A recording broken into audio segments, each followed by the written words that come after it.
राधे राधे, ओम नमः शिवाय। दोस्तों, स्वागत है आप सबका मेरे चैनल नीता क्रिएशन में। और आज है शरद पूर्णिमा, तो आप सबको शरद पूर्णिमा की ढेरों शुभकामनाएं, हार्दिक मंगल कामनाएं।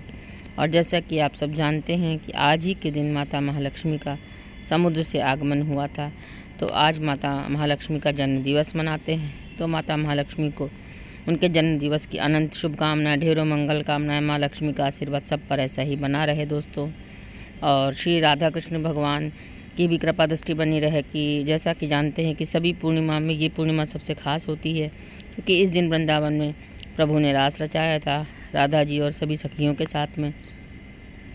और आज बुधवार का दिन है, तो बुधवार का दिन गणेश जी का दिन होता है, माँ दुर्गा का दिन होता है। तो सभी की मैंने पूजा पाठ की, सभी के आगे दिया धूप बत्ती जलाई। और ये हमारी माता महालक्ष्मी हैं।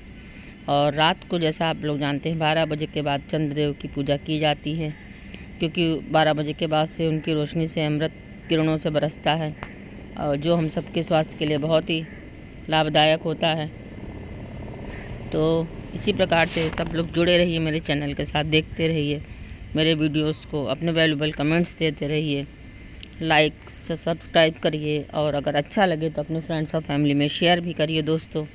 और ये देखिए हमारी दुर्गा माँ पे गुलाबी चुनरी कितनी प्यारी लग रही है। लक्ष्मी माता लाल लहंगा और चुनरी पहने हुए हैं, और माता के सामने दीप प्रज्वलित है दोस्तों।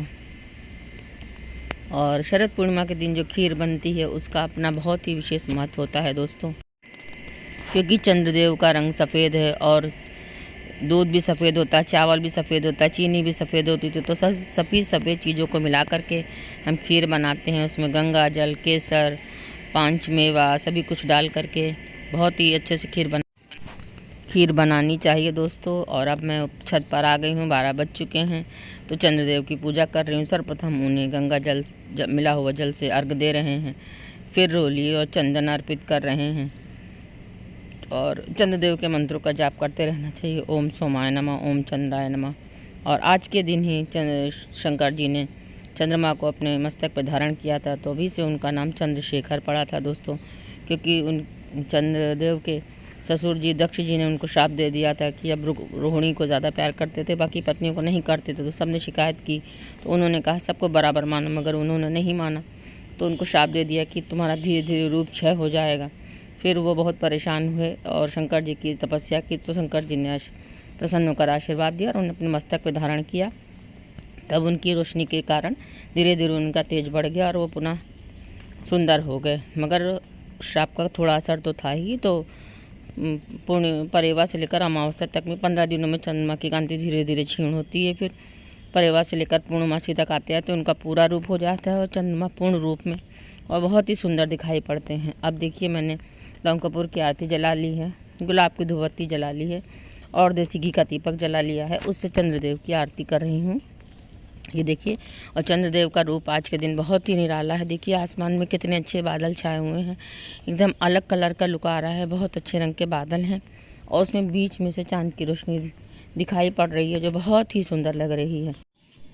और जैसा कि सभी लोग जानते हैं कि शरद पूर्णिमा की रात्रि सबसे खास मानी जाती है, और ब्रह्मा जी ने इस रात को इतना बड़ा कर दिया था कि कई वर्षों के बराबर ये रात हो गई थी। और इस रात्रि को ही प्रभु श्री कृष्ण ने, जब वो 11 वर्ष के थे, तब राधा जी और सभी गोपियों को आनंदित करने के लिए वृंदावन में महारास रचाया, जिसमें भोले बाबा भी उपस्थित हुए और उन्हें भी गोपी का रूप धारण करना पड़ा। तभी से उनका नाम गोपेश्वर महादेव हो गया। और हर दिन शाम को उनका गोपी के रूप में श्रृंगार किया जाता है। और शरद पूर्णिमा के दिन सफ़ेद रंग के वस्त्रों आभूषणों से उनका श्रृंगार किया जाता है। और पूरे साल में ये एक ऐसा दिन होता है, शरद पूर्णिमा का दिन, जब वृंदावन में श्री बांके बिहारी जी चांदी की मुरलियां धारण करते हैं, क्योंकि सर्वप्रथम महाराज का आरंभ उन्होंने मुरली की धुन से किया था, मुरली की तान बजाई थी। उसे सुनकर ही सारी गोपियाँ अपने घर का सभी काम काज छोड़ कर आईं, और रास में उन्होंने प्रभु के साथ बहुत ही आनंद प्राप्त किया। और हर व्यक्ति के मन में ये इच्छा होती है कि वो महारास में शामिल हो और उसका आनंद प्राप्त करे, मगर ये बहुत ही सौभाग्य की बात है दोस्तों, ये सबको सुलभ नहीं होता है। और अब देखिए मैंने चंद्रदेव की आरती कर ली है लौंग कपूर की, देसी घी की, और ये हमारा खीर का प्रसाद आ गया है, जो मैंने बड़े ही मन से और भाव से बनाया है दोस्तों। दूध, गंगा जल, केसर, इलायची, पंचमेवा और चीनी डाल करके, और बहुत ही मन से भाव से बनाया है। और खीर हमारी बहुत ही अच्छी बनी है, जितनी देखने में अच्छी लग रही है उतनी ही ज़्यादा स्वादिष्ट लगी दोस्तों खाने में, क्योंकि प्रभु को भोग लगाने के बाद हर चीज़ का प्रसाद बन जाता है और प्रसाद कभी ख़राब नहीं लगता है। तो उसी प्रकार से ये देखिए हमारी खीर जितनी देखने में अच्छी लग रही है उतनी ही बढ़िया खाने में भी लगी। और खीर का है कि रात भर इसको चंद्रमा की रोशनी में रखते हैं ताकि उनकी अमृत वाली किरणें का अमृत इसमें आ जाए, जिसमें औषधि के गुण भी होते हैं, और उसको खा करके हम सब स्वस्थ रहें, निरोग रहें। और अब ये देखिए थोड़ा सा भोग प्रभु के चरणों में अर्पण कर दिया है। और अब जब तक हमारा दीपक प्रज्वलित होगा तब तक हम प्रभु के चरणों में बैठे रहेंगे, उनके भजन कीर्तन करते रहेंगे।